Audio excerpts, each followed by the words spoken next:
आज का जो टॉपिक है वो संवेग और आवेग पर आधारित है। संवेग और आवेग ये दोनों कैसे एक दूसरे पर डिपेंड है, कैसे निर्भर करते हैं, आइए देखते हैं। यहाँ पर एक हमने उदाहरण लिया, क्रिकेट की गेंद को कैच लेना।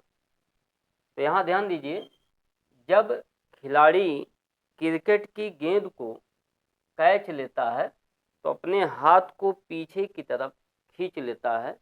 ऐसा क्यों? तो इसका कारण क्या है? इसका कारण यह है, उसके हाथ पर बल का मान बदलता है। कैसे? ये देखिए, यहाँ से मान लेते हैं एक m बराबर 0.5 kg का एक हमने गेंद लिया और यह 200 मीटर पर सेकंड के वेग से हवा में आ रही है।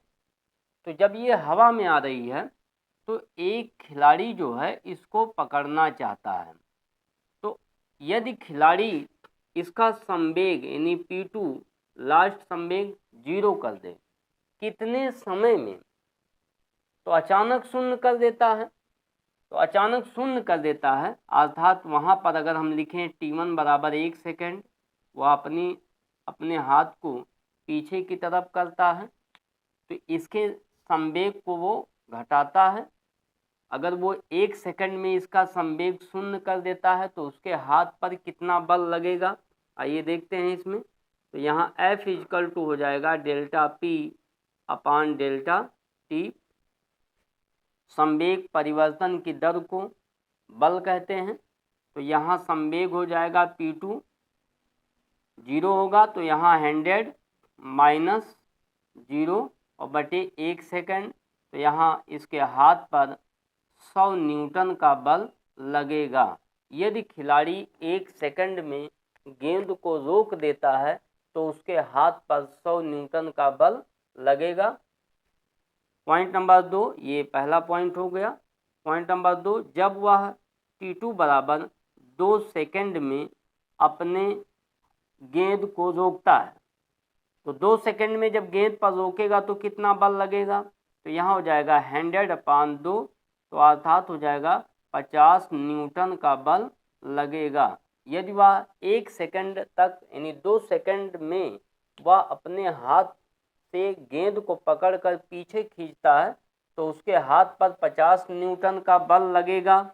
और यदि वह T3 इक्वल टू मान लेते हैं 5 सेकंड तक वह खींचकर शून्य कर देता है, 5 सेकंड में उसका संवेग शून्य करता है, तो यहाँ पर उसके हाथ पर कितने न्यूटन का बल लगेगा? वो 100 अपान 5, तो यहाँ हो जाएगा 20 न्यूटन का बल। कितना न्यूटन का हो जाएगा? 20 न्यूटन का बल उसके हाथ पर लगाएगा।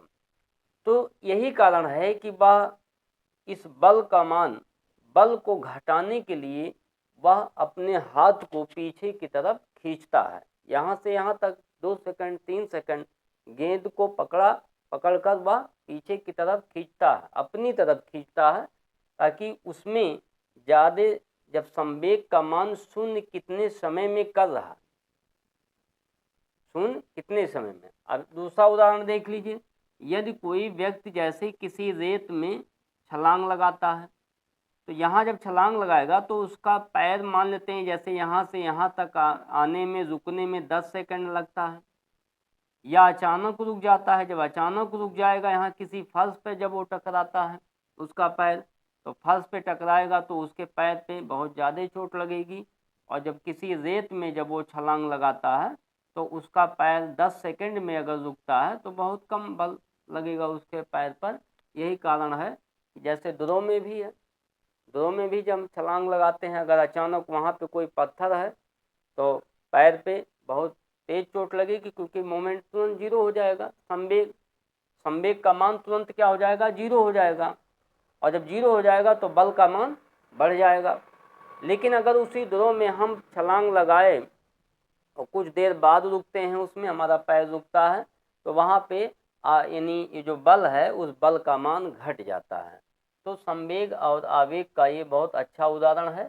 क्रिकेट की गेंद को कैच लेना या क्रिकेट की गेंद को खिलाड़ी पकड़ते समय अपने हाथ को पीछे की तरफ कर लेता है क्यों, इसका ये उदाहरण है।